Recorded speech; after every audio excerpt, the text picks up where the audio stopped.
ابو الحارث شیر امام حسین علیہ السلام۔ مدینے میں امام حسین علیہ السلام نے ایک شیر پال رکھا تھا جس کا نام امام حسین علیہ السلام نے ابو الحارث رکھا تھا۔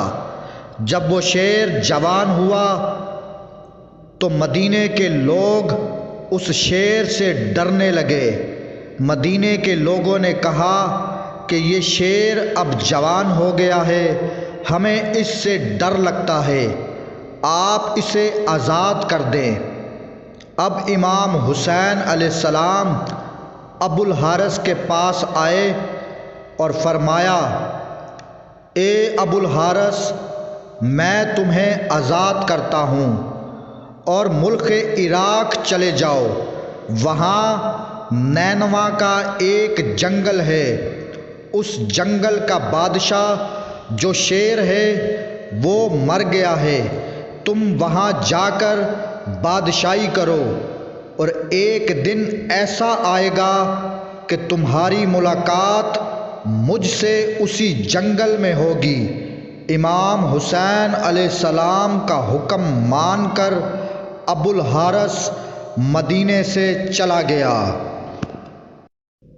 جب امام حسین علیہ السلام سرزمین کربلا میں شہید ہوئے تو یزیدی فوج نے چاہا کہ گھوڑوں سے ان کی لاش کو پامال کر دیں۔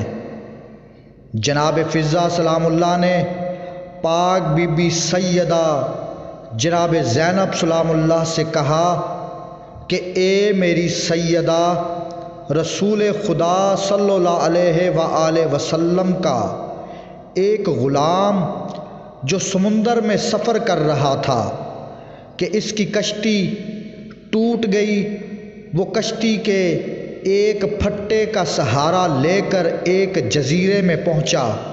اس ویران جزیرے میں اس نے ایک شیر کو دیکھا۔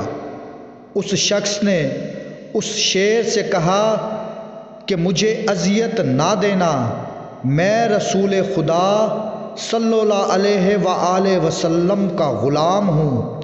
تو اس شیر نے جیسے ہی اس کی بات سنی تو اسے مارنے کے بجائے اسے صحیح راستے پر لے آیا، اور میری سیدہ، اس علاقے میں بھی ایک شیر رہتا ہے، آپ مجھے اجازت دیں، میں اس کے پاس جا کر اسے بلاتی ہوں اور ظالموں کے ارادے سے اسے آگاہ کرتی ہوں۔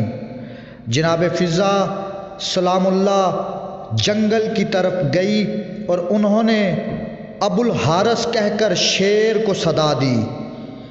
جیسے ہی پاک بی بی جناب فضہ کی یہ صدا بلند ہوئی تو شیر نے سر بلند کیا، تو پاک بی بی فضہ سلام اللہ نے کہا کہ اے ابو الحارث، کیا تجھے معلوم ہے کہ یہ ظالم امام حسین علیہ السلام کے جسم سے کیا سلوک کرنا چاہتے ہیں؟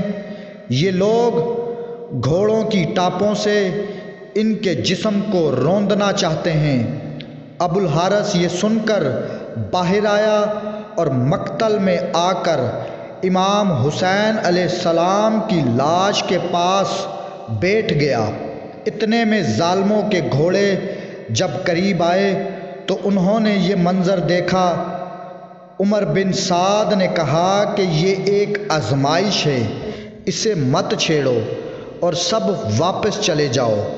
اس طرح ابو الحارث نے امام حسین علیہ السلام کی لاش کو پامالی سے بچا لیا۔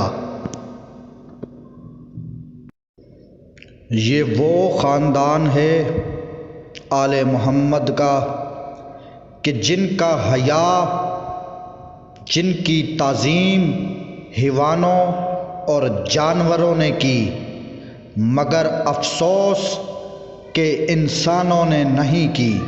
اللہم صلی علی محمد و آل محمد۔